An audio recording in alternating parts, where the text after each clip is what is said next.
It's hard to imagine that someone is able to abandon their own child. But to do this also because you think that your baby is too ugly, this is the height of inhumanity.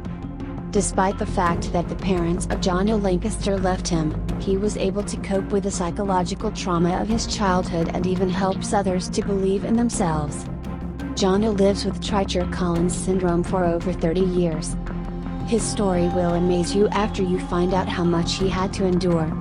Jono's parents threw him after 36 hours of his birth, only because he seemed to them too ugly. However, Jono Lancaster is not offended by them and even considers himself in a certain way lucky.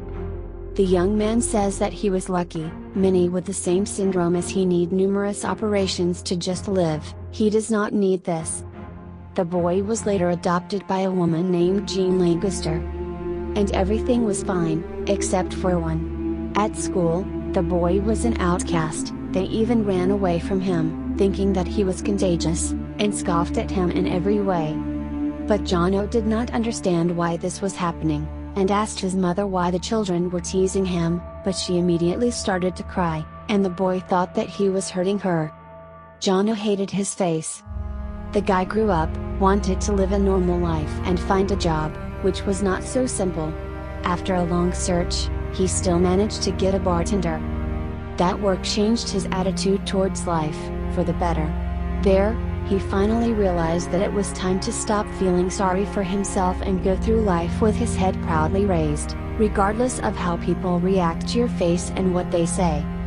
The guy realized that his main problem is not his face, but his attitude to his appearance. By changing his attitude to his illness, he was able to reach incredible heights and become an example for many people suffering from the same disease. And although he didn't succeed with working at the bar, Jono was able to defend a diploma in sports sciences and began to work as a fitness trainer. At his new job, he met the love of his life, a girl named Laura Richardson.